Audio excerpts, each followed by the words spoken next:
Hi guys, live. How you guys doing? This is Humpday lesson day.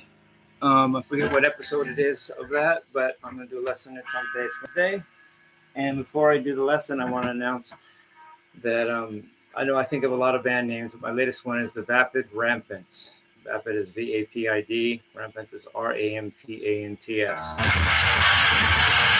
Vapid means without any interest or intellectual depth, and rampance means wild without a purpose or cause.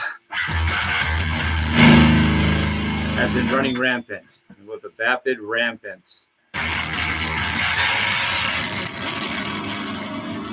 So, I want to comment first on my latest activity on my channel. I noticed that I got more than usual views on my Rush Spirit of Radio when I did Button Up Monday 2 days ago. That wasn't my intention because Rush isn't really my people anymore. But having said that, I feel like explaining some of my background having to do with Rush. First of all, my whole background, and then I'll get into the lesson. So sorry to bore you guys if this is boring.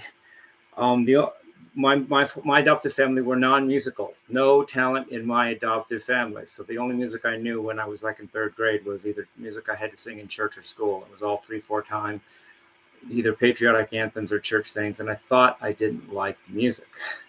And so one day,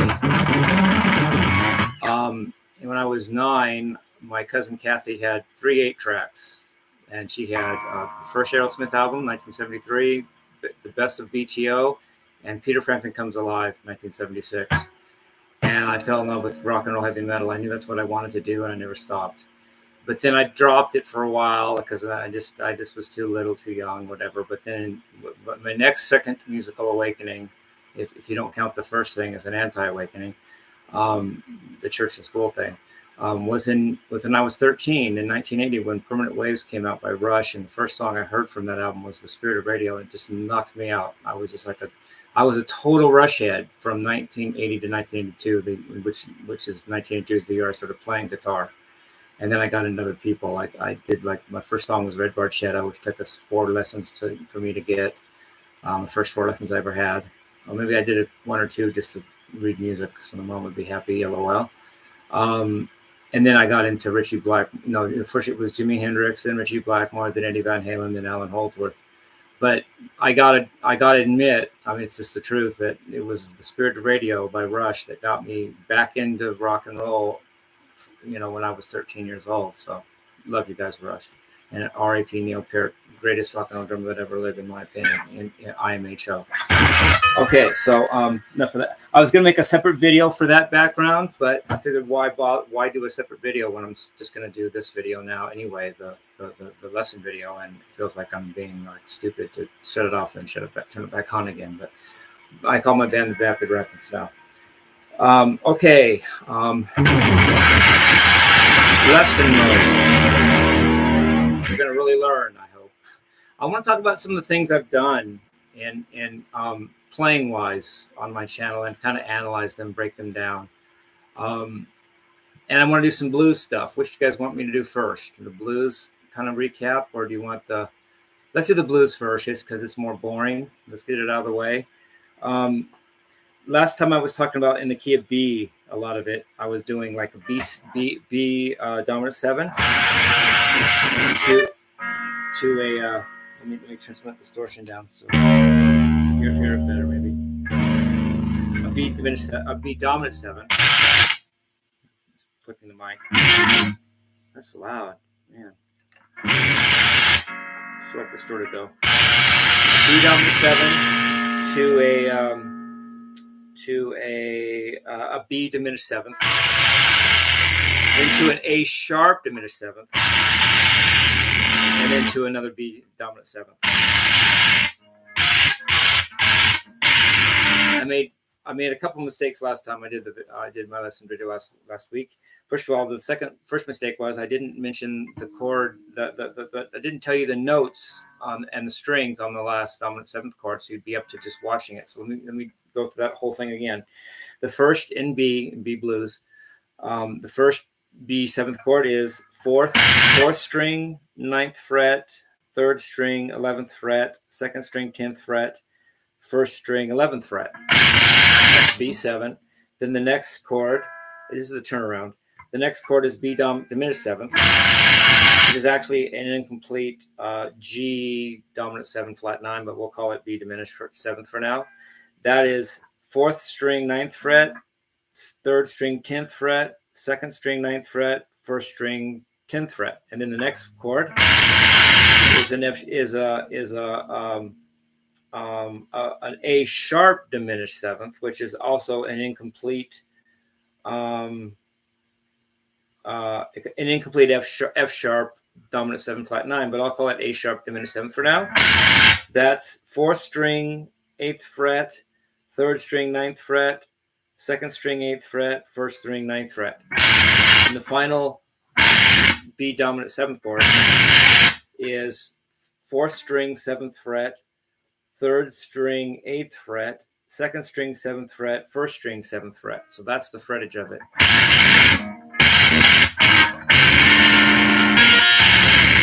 And that has every note in a chromatic scale except the flat 9 or flat 2nd in B, which would then be a C note.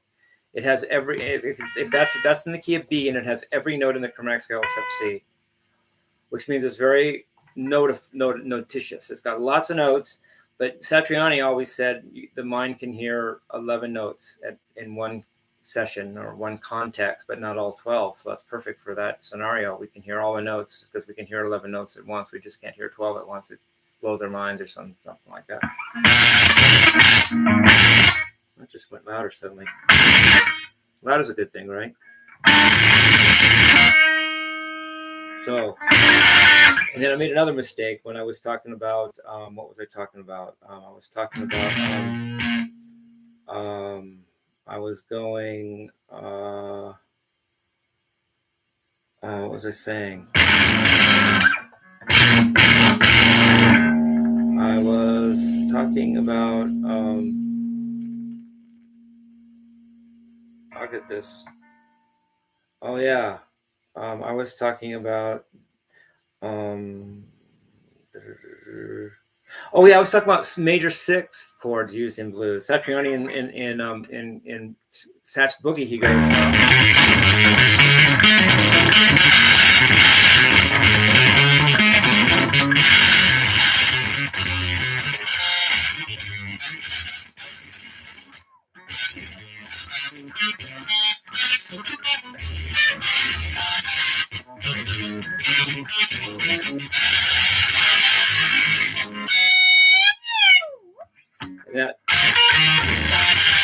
Sorry, once again. That's descending, chromatically descending 6 chords.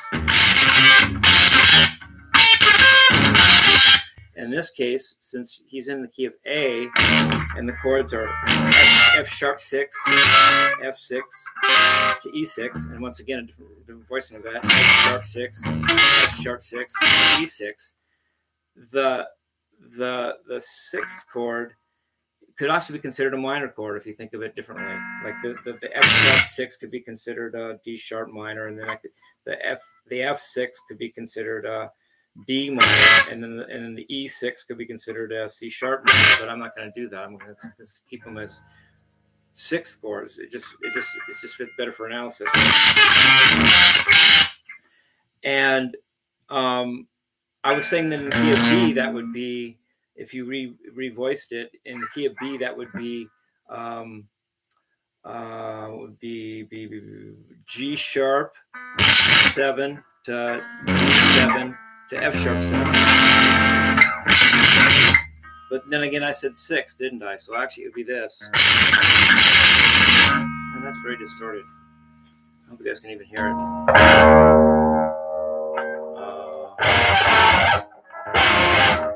I'm in D. That's actually beautiful to me. That's a version of in B. That would be the 5th would then be E.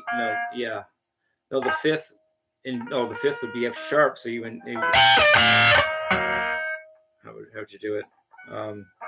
I mean, if I were in B, let's see, B, that would be F sharp. So I would go, try it again.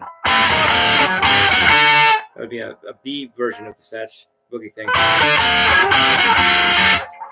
And the chords would be a G sharp 6, G6, F sharp 6. And when I did that, I said that this was, and then Hendrix did a blues in B, where he went,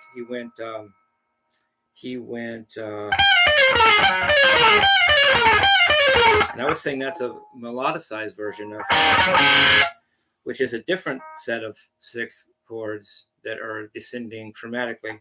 Well, in this case, it's from the root B down to A, so it would be B6 to A sharp 6. I think I said C sharp, that's wrong. Then to A6.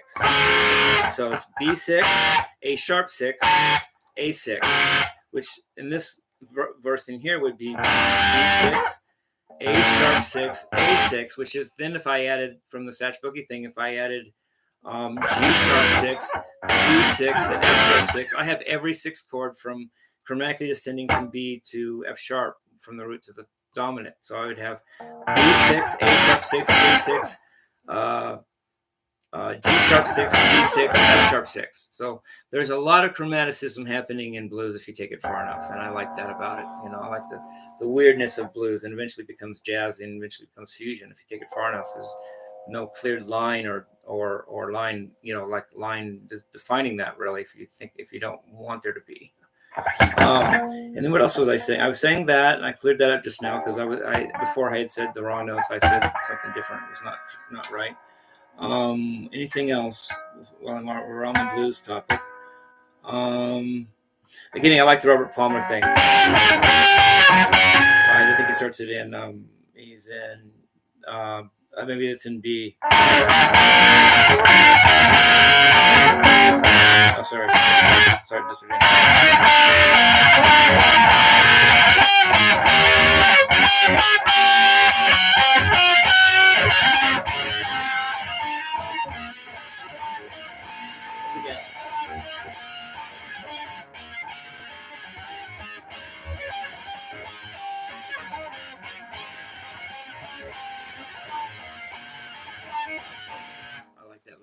It's just a 7 to in B it would be B7 to B C D E major to B7 again. But it's a cool voicing. And then you do it on the 4th, which is E. And flat 7th, because that implies Mixolydian-ish things. Back to the root.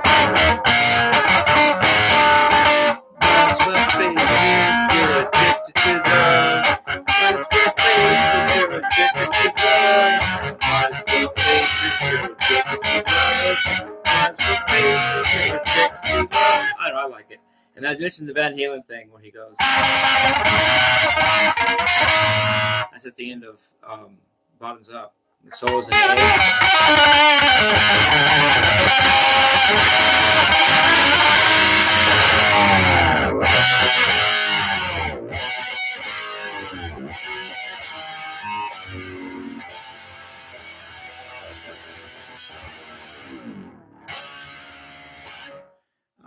I just like little blues things like that. You know, people. It seems as easy to get stuck in blues to just playing the chords and voicing, and then just playing the lick. It sounds like everything else, but if you add these chord things, you know.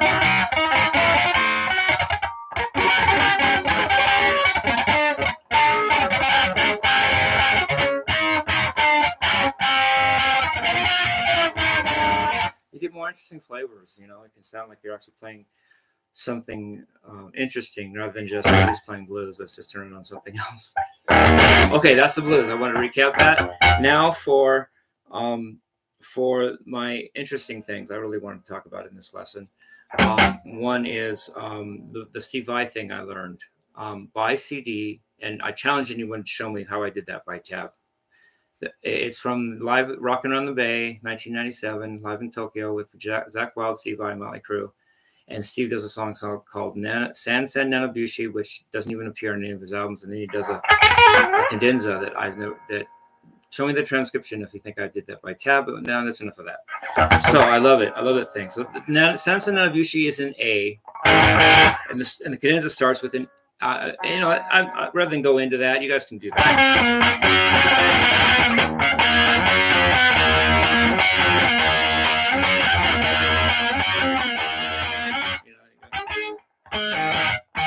All that, but since Samson Nanabushi is an A in A. It starts the cadenza with an A. Interesting chord. I love these chords. Please follow this if you want to. There's two versions of this. There's the minor 11th. In this case, it's A minor 11th. I'll make it really clean for everybody. Is that even possible on my guitar? LOL. Make it cleaner. It's a minor 11th chord. I don't have. Well, that's the way my guitar sounds. I like the sound. I just want you to hear the notes. And that implies, for Steve at least, an A Dorian. An A minor 11th chord implies a Dorian mode. So he plays A minor 11, which implies the A Dorian that Samson Nanabushi is in the key of. But then he does something kind of radical, which I like. He goes.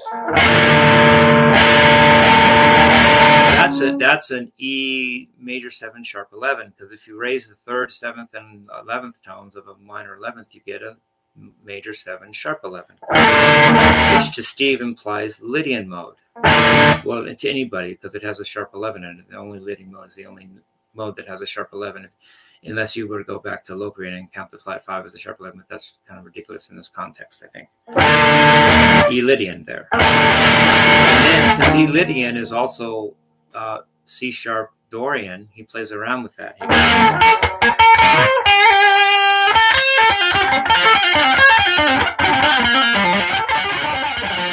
What he's doing is he's using not the C sharp Dorian so much as the D sharp Phrygian. It's the major 7 degree of the E Lydian is now a D sharp Phrygian mode. Phrygian implies a minor pentatonic.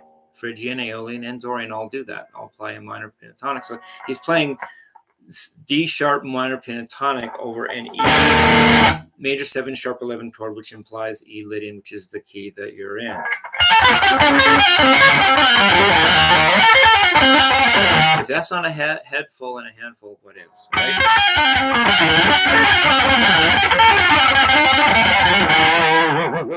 Lydian sound. That's an E note. I should have done that on my take because I like that. Steve didn't do that. He went. I like this. Sound, but similar. And then he does one of his famous licks. He goes,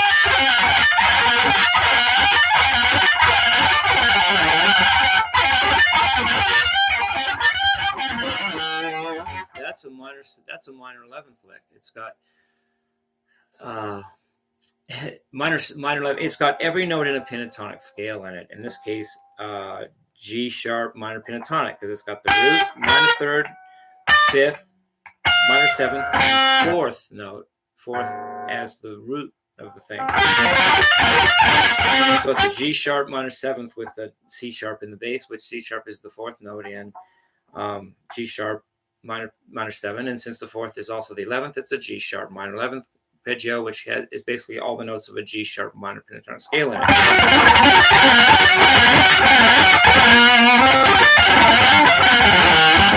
He plays it kind of in the Phrygian position, in the D sharp Phrygian position that he was doing. It fits because Phrygian has a flat 6 and all the notes necessary for a G sharp minor pentatonic. In this case, G sharp minor 11th. Sliding up here to the root sometimes. The G sharp is the root.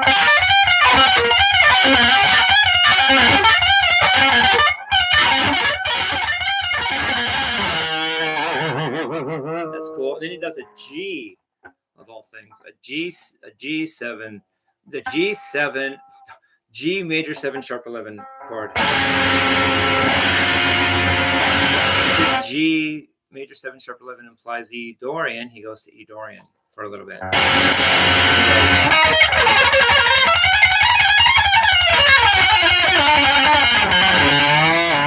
goofed that a little bit.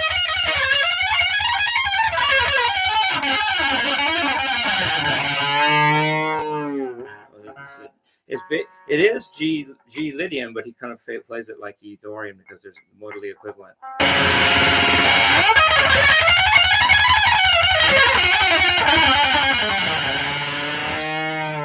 Then he does a common tone thing where he has the same tones above, but sharpens it by a half step on the bass notes to make a similar thing. And that's G sharp minor 11. Which has 3 notes in common with the G major 7 sharp 11. So it's these 2 notes stay the same. That's a G sharp minor 11, which to Steve is a G sharp Dorian mode. So he plays G sharp Dorian. So he goes. It doesn't look like this. It goes.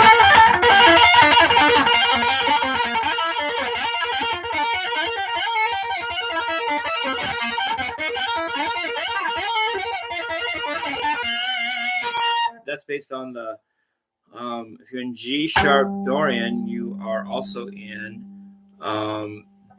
B Lydian. So he jams out a B Lydian via single string on the 3rd string.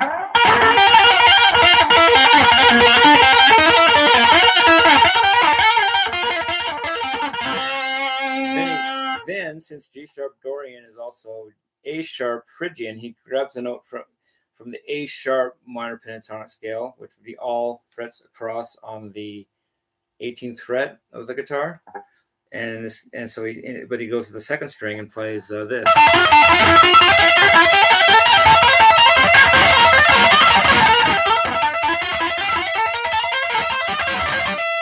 that right? It doesn't feel like I did. Okay, G. No, I did. Wait a second. Oh, is that correct? Wait. Oh, that is correct. Oh, yeah, that's right. I get it. Oh, sorry. Yeah, that's right. That's correct. Phrygian. Yes, it is correct. I get why that's correct. It threw me for a second. Nice job, Steve, for challenging me. On the note he's going up to is an F note, because the G sharp F note is the 6th note, the 6th degree of G sharp Dorian. So he's playing on that F note, because F, same, and that F is a because it's the 6th degree of a Dorian mode. It's actually a Locrian mode little thing, and that's why it fits this.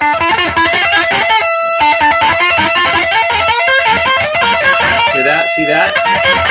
That's that would be based on F Locrian, because Locrian is the inversion of Lydian, and so going down it'd be F, E flat, D flat, B, and then A sharp, G sharp, and then F sharp, then E sharp, and then D sharp. Wow, what a handful.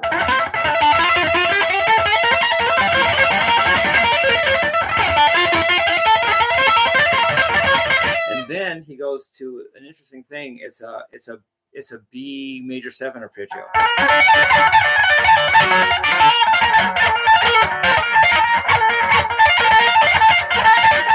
Why B major 7? Because you're in G sharp Dorian, which implies a B Lydian, and a B Lydian has a major 7 on it. So he's playing B major 7.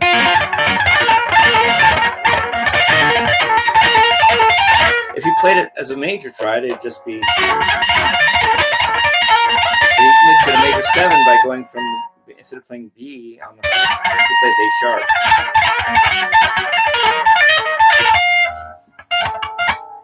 And that, and then just for some extra notes, he'll play the 6th note, which is G sharp.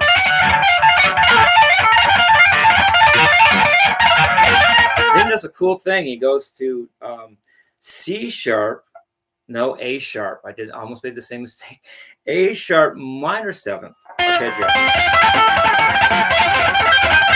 And that would be that would really in the context be A sharp Phrygian. And then for extra melody, he plays an F sharp note like this.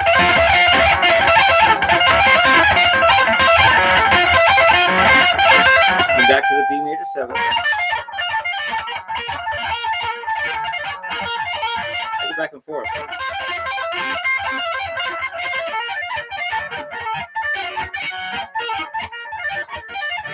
Then he does a cool thing. Stay with me if you can, or if you want to. He starts going like he takes that B Lydian on the B string and goes, and then he taps.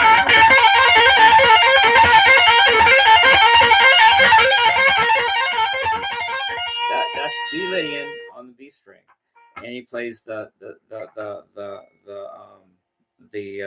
A sharp, B, and C sharp with this hand, and then he goes up here and plays F sharp, G sharp, and A sharp, and A sharp. A sharp is the 7th in B Lydian, and then he does that for a while, and then he descends on the 2nd string. He goes. I love that sound when he's going.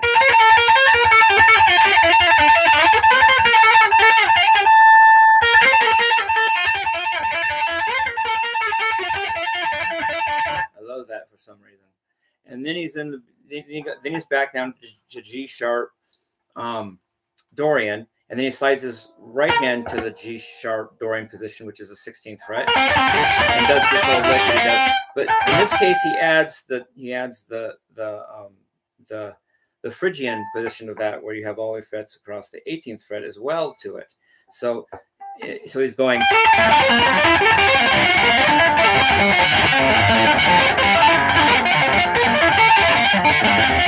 It has F sharp. G sharp minor pentatonic, A sharp minor pentatonic here, G sharp minor pentatonic here, A sharp minor pentatonic here. It's all in. Remember, if you're in G sharp Dorian, you also have A sharp Phrygian. Phrygian also has a minor pentatonic, just like Dorian has a minor pentatonic, and a minor pentatonic is all the notes across one fret. So that's G sharp minor pentatonic, A sharp minor pentatonic, G sharp minor pentatonic, A sharp minor pentatonic, and you play this as a lead. And he goes something like this. Just playing on the 9th or 2nd of the G sharp Dorian, which would be in this case A sharp. And then it's just a minor Dorian thing.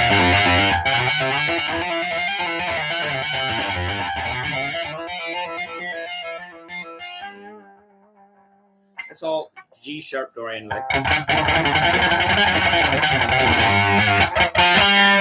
then it's just. Anyway, I love that thing. I explained every detail to you guys too, and I didn't get that from Tab. Wherever the tab for that would be, I have no idea if there even is it. And then I analyze it so I can do it in myself. I can understand why he did those notes, and I can make it my own in my own solos. Let's get some more distortion as if we need more. LOL. Let's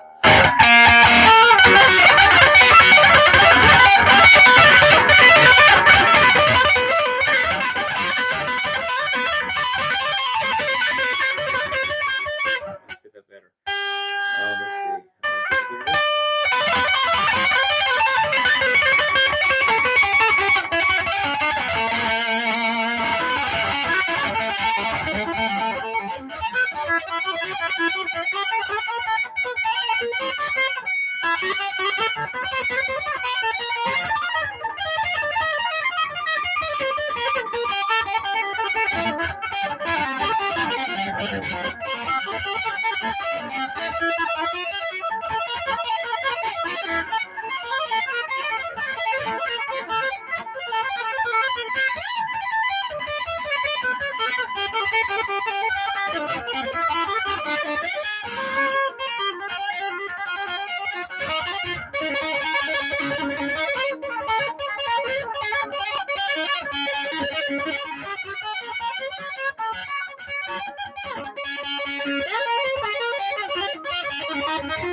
Okay, I was just messing around there, but you get the gist of it. I make it my own. I do things with it, make my own little solos out of it, because I know what he's doing, and I make it my own thing. I mean, you could say I got all that from Steve, but what part, and which part's copyrightable as well? It's licks at some point, and I can do those too, you know.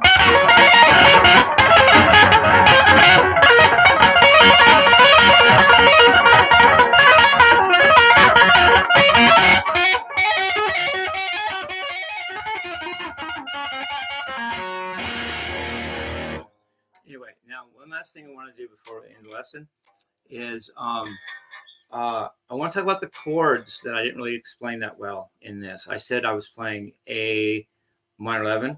I said I was playing E major 7 sharp 11. Then I said I was playing G major 7 sharp 11. I said I was playing G sharp minor 11.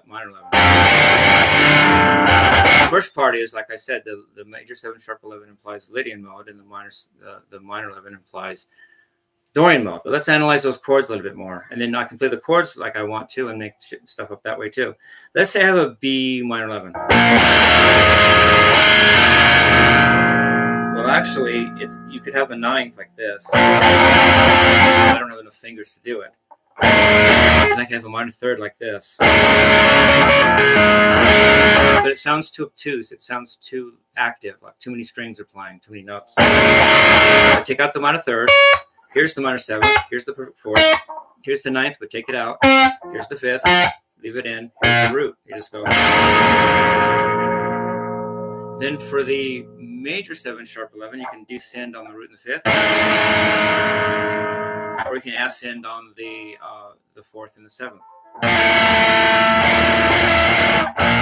Let's descend. Let's go to, now I'm going to go to a B flat or A sharp. Major 7 sharp 11. Let's call it A sharp major 7 sharp 11.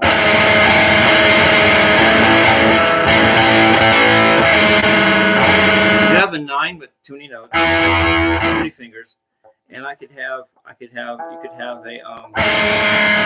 a major third. It's too obtuse, too many notes. I just have this. I have the major 7, the sharp 4, the 5th, and the root. And since that's A sharp major 7 sharp 11, it would imply A sharp Lydian mode, which is also G Dorian mode. So I could go something like this. I could go.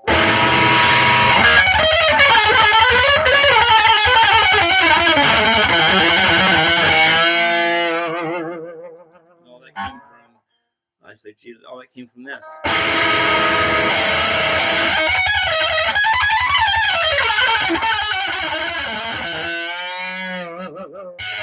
All that, like Steve does. And then for the minor 11, it's a B minor 11.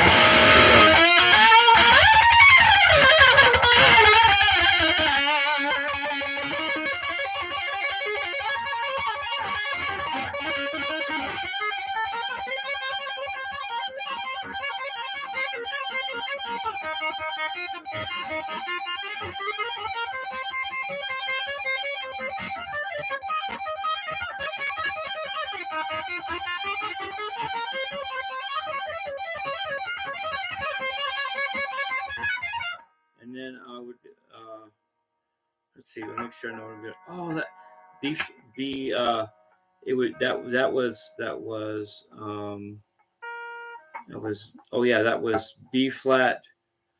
Oh, I get that. That's that was A sharp, major 7 sharp 11. So if I want to play, I can go to that, and then I can go to that. Ah, okay, know your notes, Jimmie. Let's try that again.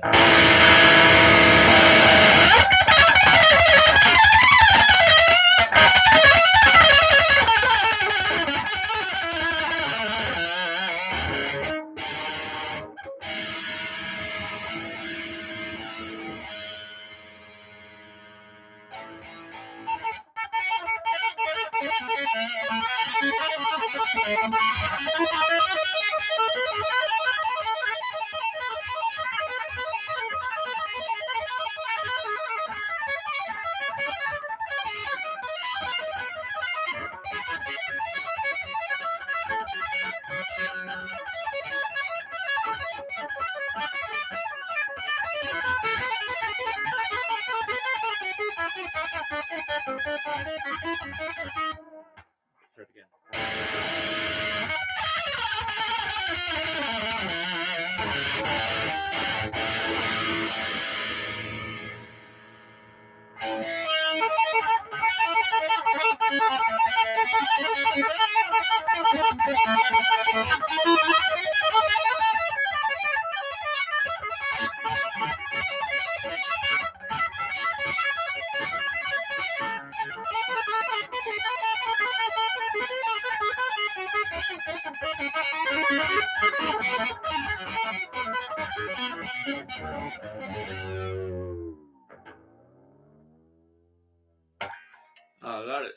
I goofed it a little, but I'm learning these things too, along with you guys if you're learning these.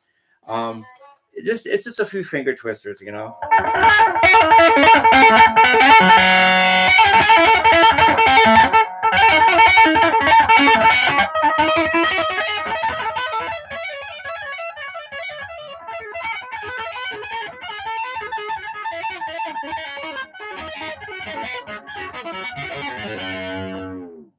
Anyway, and then just take it to left field. You know, do the licks like that yourself. You know, just make up stuff, and it keeps me interested in guitar and knowing that I went at least figuratively toe to toe with Steve Vai.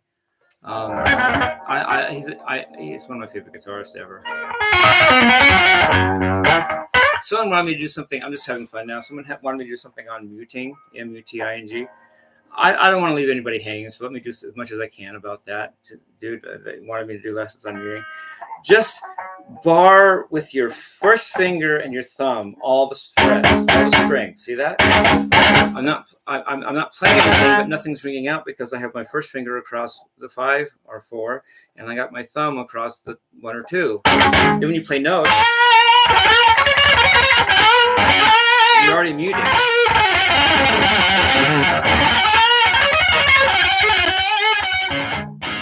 Muted from down under.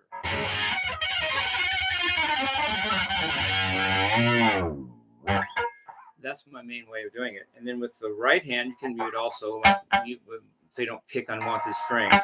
But it's mainly the left hand for me because the left hand is the note hand. The right hand is the pick and sometimes note hand, but it's just muting with by underneath it. And then when you do licks on top of it.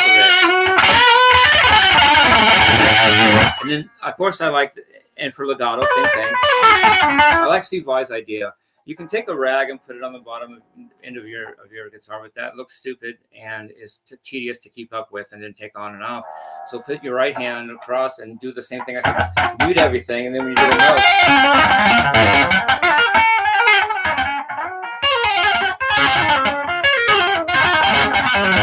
there's no ringing out noise.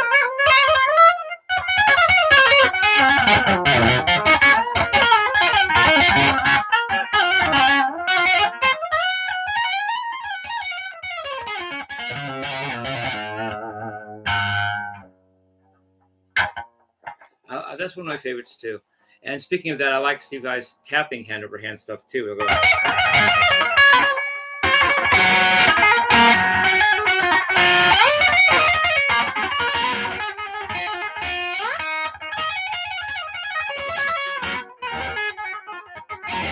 but that's not muting exactly, but it's using.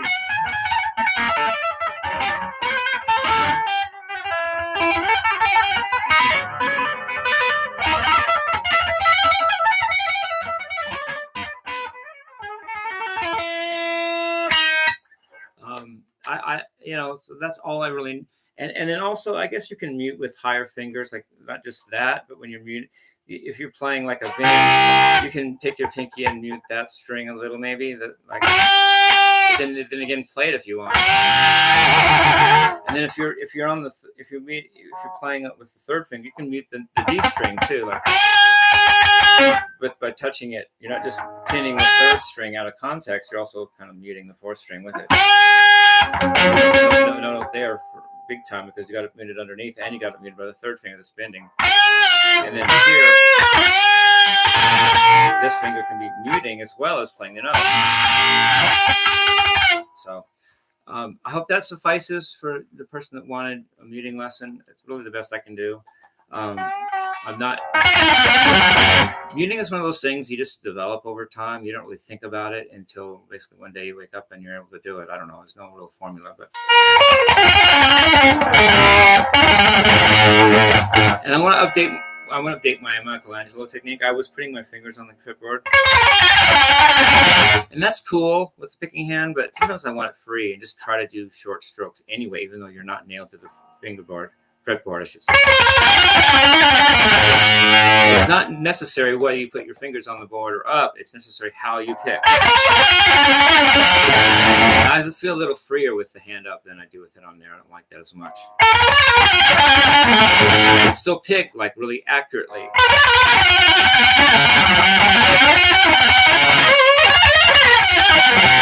I'm also trying to look at the camera more when I play. So I'm not just looking at the guitar and hamming it up in front of the camera like performance. Steve I said you have to balance performance and technique when you play live. That's performance rather than just looking at the guitar.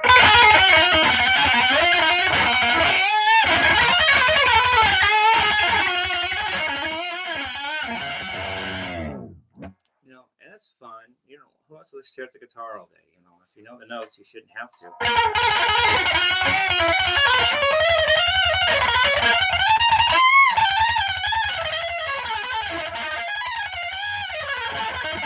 I heard where I was rather than see,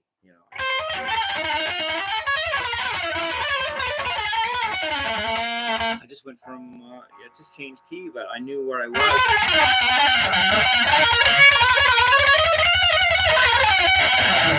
By hearing it, and rather than staring at the neck, it's not really that necessary.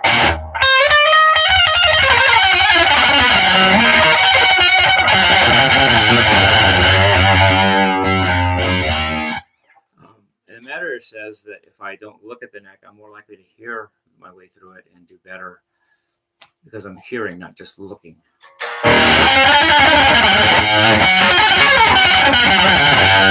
Anyway, I love you guys. Peace, love, and rock and roll. Hope you enjoyed the lesson.